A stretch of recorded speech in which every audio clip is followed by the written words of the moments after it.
And so, you guys know what this game is called for baseball and softball? I mean, it's known to be called something. It's called the game of what? You guys know? Game of billiard. Why? 70% of the time. And if you get 3 out of 10, you get 3 hits out of 10, you're great. You got to be able to go from failure to failure without losing your energy. You cannot lose your energy. Because when you lose your energy, you know what else you lose? But one thing, I guess, more than one thing. What do I lose when I lose my energy? Lose confidence, yeah. What else? Yes, yeah, bad body language. What else do you guys think? Well, what do we all really care about here? Let's just be honest, what do we all care about? We want to perform. Right? Does everybody want to perform? Does everybody want to do well and succeed? Right? Every day, when you lose your energy, your ability to perform is now diminished. Does that make sense? So that is the foundation, #1 principle of being a baseball player, being a softball player. You've got to be mentally tough. You've got to be able to handle failure. Right? How hard can you get it to keep moving forward? You guys ever see the movie Rocky Balboa? So one of my favorite scenes is Rocky VI. The movie's called Rocky Balboa. And Sylvester Stallone has a sweet 2-minute scene where he's talking to his son and talks about handling failure. Anybody ever see that? And he talks about, he says, nothing's going to hit as hard as life. So it's not about how hard you can hit, it's about how hard you can get it to keep moving forward. He says, I can watch films and I understand. But if you look that up on YouTube, look at the Rocky Balboa scene of handling failure. It's really powerful. But I kind of want to shift into talking about 2 people as well that everybody here knows. And I want to address something. I think one of the biggest myths for us as fans of sports, like we're going to watch Super Bowl. Biggest event in all sports happens once a year. Right? I think the biggest myth is this. A lot of us are watching the greatest athletes, again, baseball, softball, baseball, the greatest athletes in our assumption. And for fans that don't even play sports that much, I know it's their assumption, is that those people fail this. They're professional, they're at the highest level, they're playing Super Bowl because they fail the least. And while I do think that's true on a team level, obviously, you got to win to go on, you got to win the playoffs, you got to keep moving forward. But I think, like, individually, again, like, I'm here to kind of help out you guys as a team, both people individually, because every single person is going through different stuff. Not every single person here is working on the same thing. The legend always will talk about doing your job. So each individual would do their job to the best of their ability, then the team can reach their full potential. Okay? But that, to me, is the biggest myth. Michael Jordan is the first example that, everybody knows Michael Jordan. And most people know that Michael Jordan got cut by his high school basketball team. You guys know that? He got cut by his high school basketball team. And so you guys remember some high school not too long ago. For me, it was like 14 years ago. I graduated at 21. But there's still things I can remember. Like, I remember being a freshman in high school. We had a pretty good team. And did a tryout. Like, there was cuts. Some of you guys may have come from high school that hadn't cut. Some of you maybe not. Maybe they would have made the team. But if you had to go through the cuts, think about the guys and girls on your team that didn't make it. You not to put a face in your head, but like, I can think of some of my buddies that didn't make it. They're actually pretty good ball players. They're just competitive. Every school is different. But when you got cut, you had a decision to make. It was 2 options. It was, this isn't for me, maybe I'm not good enough.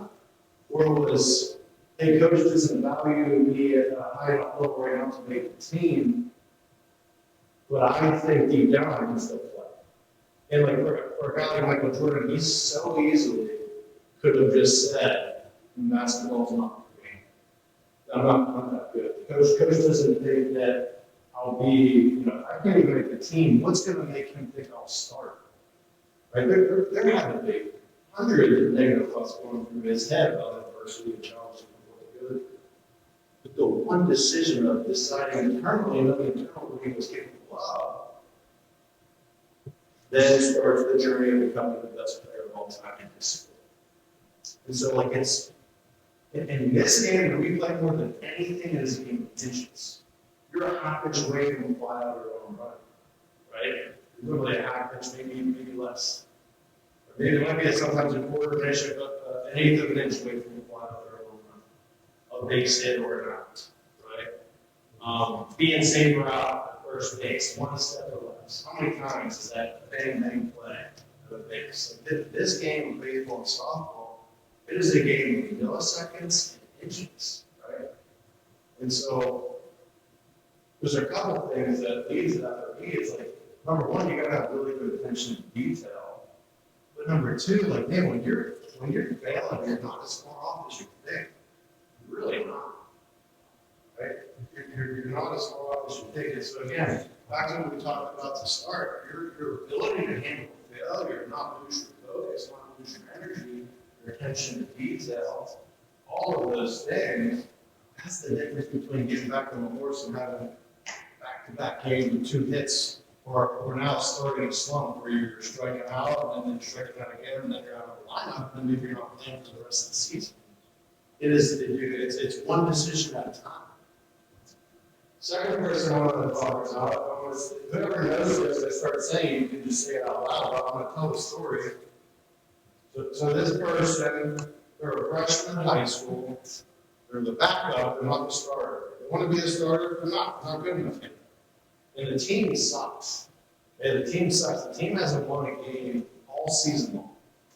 They ended up finishing the season, they don't win a game. He doesn't even play.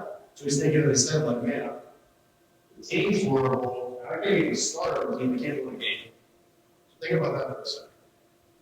And then as sophomore year, it's the same thing, he doesn't play. Not good enough yet. His junior year, he started to do a little better. He starts competing. He starts getting a chance to start at his position.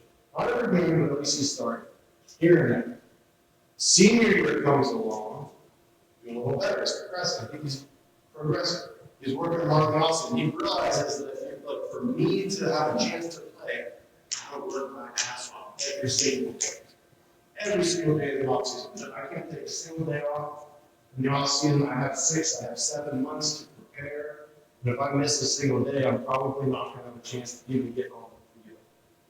Look, I got to pause for a second. We're all in different situations. I think some of you right now think like, yeah, I can pull off the Jets for maybe a week and I'm still talented enough. I'll still beat out whoever I'm competing for my spot. I'll still be good. I think some of you are realizing maybe you're not where you want to be, and you are where you are. But if you're the latter, you're the person who's thinking, man, like, if you're thinking you're a little better than you are, you're not just to be blunt about it, and you start pulling off the Jets, there are so many other players in other schools that you're going to face this year, they're going to beat you. They're going to beat you time and time again because of the reps they put in right now. And to also give up 2, 3, 4 months ago. You guys are playing the game, what, 3 weeks roughly? When do you guys play a game? When's your first game? Roughly? It's not in 2 weeks. Kind of the same thing. All right, end of February. Okay, right? So it's time to close the gap. You got time, you got a little bit of time, not a lot, right? So you got to fix final tweaks of your swing, final tweaks of your hands, whatever it is. It's like, okay, this is the time to get it ready. This is the time, really even mentally, to get it ready before the season. Everybody here knows if you didn't do a whole lot up until this point, it's kind of too late. But back to the story. He's a senior in high school, he's competing now, he's playing, and then he becomes every starter after all the work put in. He wants to play in college. But nobody's offering him. Right? Very few schools are offering him. He's trying, talking to his coaches, doing everything he can do. And then finally his school offers him. So he gets a chance to go play college ball. Gets there, he's a freshman, whole thing starts all over again. He starts as the 7th string. Starts as 7th string. Okay. First year doesn't play. 7th string doesn't play. Sophomore year doesn't play. Same thing. He's working up on the depth chart, but he doesn't play. Junior year, it's almost like a repeat of his high school. He's competing with another guy that has a position. Otherwise, everybody knows what I'm talking about. Yes. All right. I want to spoil. I want to continue. He was competing at his position. Okay, he's a junior. One game he starts, he's doing well, we get a couple games, the other guys also start, they kind of split time. He's doing well, he's starting to get noticed now. He's at Michigan, he's at the college level. Right, but there's another guy younger than him who's probably a little bit more talented than him. Right, probably has a little bit more of the things that the NFL scouts are looking for, the combine.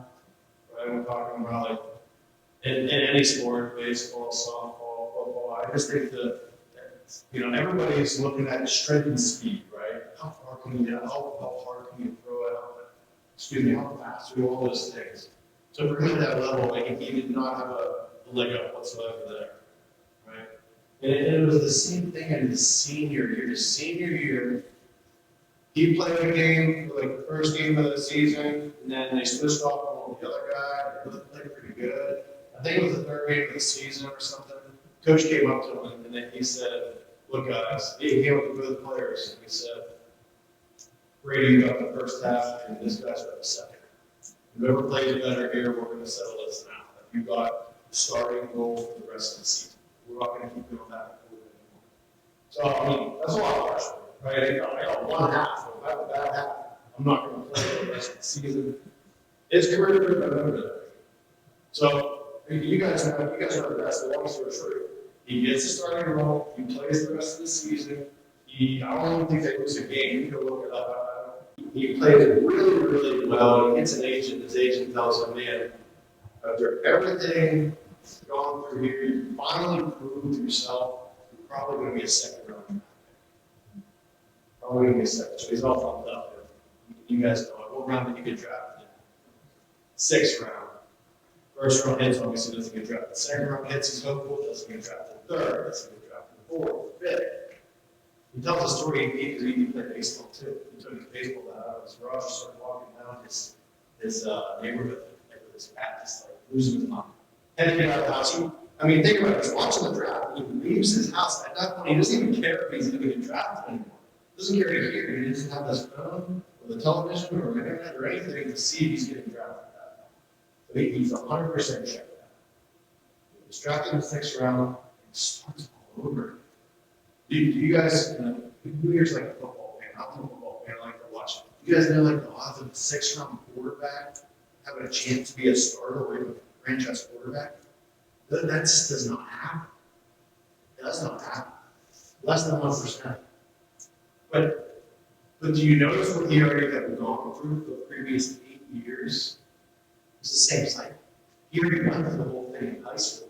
He went through the whole thing in college. So whenever he got to the pro level, the Patriots, it was no new news for him. He's already been through this for the last 8 years. He's just going to do it again, right? And then sure enough, he starts out fourth string, he moves up, he's doing better. Guy gets hurt, Drew Bledsoe gets hurt, he gets his chance, and then the rest is history.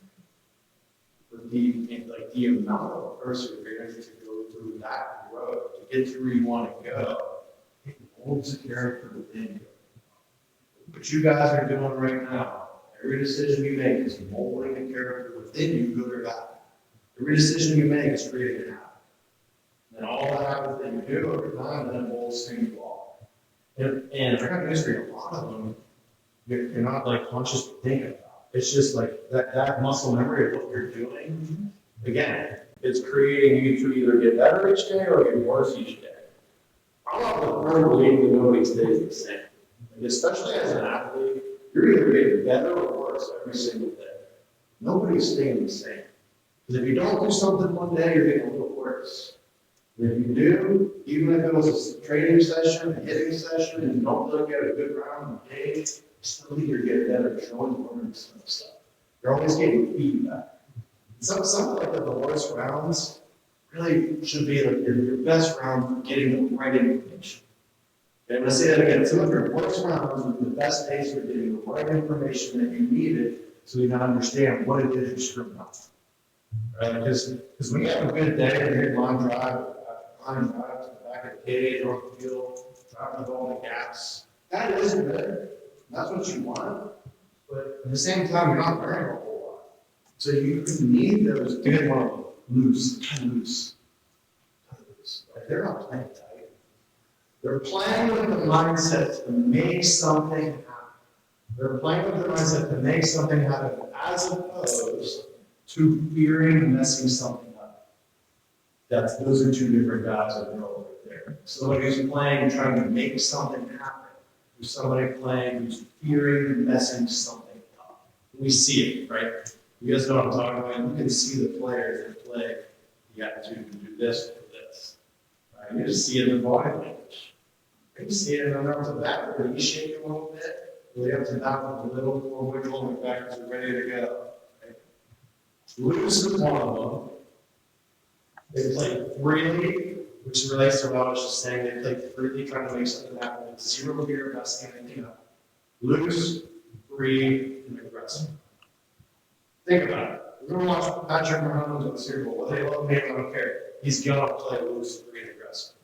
If anybody's watching ball and Tiger Woods was destroying it in his prime, he played loose, free, and aggressive. He attacked the ball every time, trying to hit a hole in one every single shot. Baseball players, right?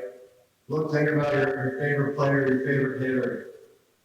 Home run hitters. Nobody's hitting a home run without an aggressive approach. Right? They're going after the baseball. They're attacking the ball in their zone. They're not missing their opportunity. Here's the thing. The guys at that level, they got one shot to get a pitch that they can hit and drive. One shot. The umpire usually gets one, the pitcher usually gets one, and the hitter gets one. Meaning the pitcher's going to get his pitch, and if he hits his spot in the corner, that's probably not a pitch with a great chance to get a hit on. Right? Curveball, pitcher throws a curveball a little way, right in the slot. Your chances of getting a hit on the pitch are obviously less than any other pitch.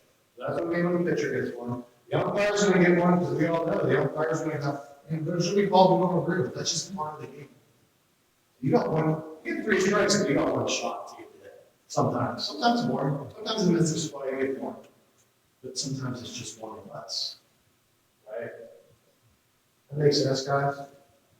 The loose, free, and aggressive, that playing style, I don't know, you can start watching, like, Andrew McCutcheon, I like watching him a whole lot, so, they were close to Pittsburgh, watching Pirates, even though they really stink. We're watching him in his prime. It's such a playing style, loose, free, and aggressive. When he won the NL MVP one year, he was just on fire. And watching him play, you can see the joy in the way he was playing as well. And that's the other thing, like, didn't really play this game at first because it was a heck of a lot of fun. Right? Isn't that why you guys signed up when you were little kids?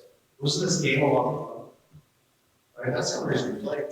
Do you guys ever forget too that like we play a game? This is my job, it's a game. Right? When I got to pro ball, it became more of a job, and that was my own fault. I treated it like a job, even though it was, and I thought it was still a game. I think when I started struggling, that was one of the mistakes I made. And then so I want you guys to not do the same thing. Even though you guys are student athletes and it feels like a job, you're still playing a game. If you start losing the enjoyment in that, you're not going to get the most out of yourself. And it's just not going to, it doesn't become fun. Right? If you guys are like, nobody has to do this. You guys decided to play college ball, right? You didn't have to. You decided to because you wanted to. You signed up for this. So you take pride in being a college athlete. Be a college baseball player, be a college softball player. It is pretty cool when you're done to tell your relatives, to tell your friends that you were a college ball player, right? Like, that's pretty cool. I like take pride in that. Not a lot of people get to do that. Right? A lot of really good high school players don't play in college. You guys are all here now. You're all ready here. Don't forget the original reason why you signed up. It's still a game. Right? It's still like the most fun thing to do. Think about coming home from school. Like, just can't wait to play your rec game, your local community game. Like, that's what you woke up for, and you went through the whole day of school, just thinking about that. Right? How much fun that was to lace up the cleats and go out and play. Chew bubble, split sunflower seeds, right? Play with your buddies. Like, the whole thing, right? You can still play with that. Like, you guys know Ken Griffey Jr., they used to call him the kid because he played with that same mentality. Even at the major league level, the highest stakes, you can call him the kid because he played with that same mentality. And I think that's why he played so well. I think that's why he performed so well too, because he didn't put so much pressure on himself. Man, is anyone going to put that pressure on themselves, like at the highest level, other than him? His dad played the majors, the spotlight's all over him, first round draft pick, the whole thing. But he didn't have that perspective. And he didn't decide, because he had a choice, by the way. We all do. Everybody here has a choice to decide. You have a perspective you want to have on this game. He didn't have a perspective that he was going to try to prove to anyone else that he had to live up to some certain standard. Play because he loved the game. Right? The game was fun to play. So I want to finish up with two things. And the first one is this, and it relates to your game. I'm going to tell you, for me as a hitter, the thing that helps me hit the most, and I got to like throw off, I finally kind of figured it out. My last year I got released, and that was by far my best year of hitting, because I felt like I figured some things out. What I figured out was this. I think it applies to you guys with any ball. Hitting was not as mechanical as I thought I had to be, because at that point my swing was pretty much my swing. There were tweaks along the way, sure, but it was not so much mechanical that led to my success that I had. It was my timing. You guys all know that. It was my timing. It was my approach and my headspace. My timing, my approach, my headspace. And if I got into an account early on, my approach was aggressive, or a fastball or a pitch I liked, and I know I had zero thought in my head of striking out in a stress-free count. Because again, I can't even possibly strike out with no strikes on. Or one strike on, I only two. And then when I get to two, then I trust my two-strike approach. Then I trust my ability that I can still shorten up and put the ball in play. I don't give up. But we're playing the odds. Baseball's a game of odds. It really is. We don't play the odds and become a better hitter. Do a better job early in the count. So that for me, again, I'm not trying to tell everyone how to hit here, but like, playing at a higher level, that for me was a really important lesson I feel worth sharing with you guys. And the second lesson is this, and has less to do with baseball or softball. And I hinted at it earlier, but it's be able to communicate at a high level. It'd be nice if you're a leader of your team by the actions that you do. I think those are still far more important than like the words you say. But I think everyone can be a leader in their own way here. Everyone can be a leader in their own way. You need some vocal leaders. You just do. You need some leaders by action. You just do. By doing the right things, setting examples. You need both. But everyone here can lead in their own way. And the better you can communicate, okay? And even like from a tactical standpoint, speaking clearly, speaking loud enough that people can hear you, speaking confidently enough in what you're saying. Okay? When I'm talking to you guys today, like the first time I did this, I didn't have a whole lot of confidence because of what I talked about earlier. I didn't have enough experience. But if I want to get a message across to you, I got to look you in the eye. I've got to speak clearly. I've got to be confident in what I'm saying. It doesn't matter what I'm saying. It's not about being the most intelligent in the room. I'll promise you that's not me. I'm not the most intelligent person in the room. Can you be confident in the message? Confident in who you are, comfortable in your own skin. If you can communicate at a high level, be confident in the words that come out of your mouth, start to apply things like that. Well, you can go get an interview one day again, they're going to say, I want that person to be part of my team. Meaning, I want that person to be a part of my company. Right? Your communication skills are probably the most valuable thing you have. You know, about, again, be yourself. Don't be anyone else. Don't be the smartest person if that's not you. Or if it is, to be confident you are. Right? To be able to communicate at a high level. Everything you do in your game right now, on the field, right? In between pitches, shortstop communicating with second baseman, outfielders communicating with each other, pitcher and catcher. You guys are practicing communication every single second.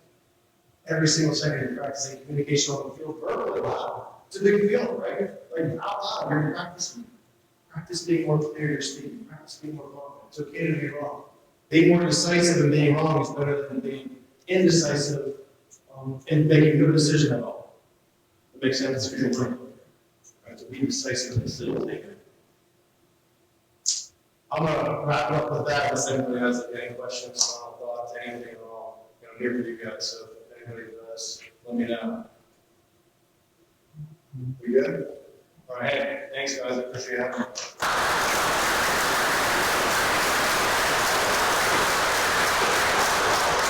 Best of luck to you guys too. Your season's starting here soon. Best of luck to you guys, all right? Thank you guys.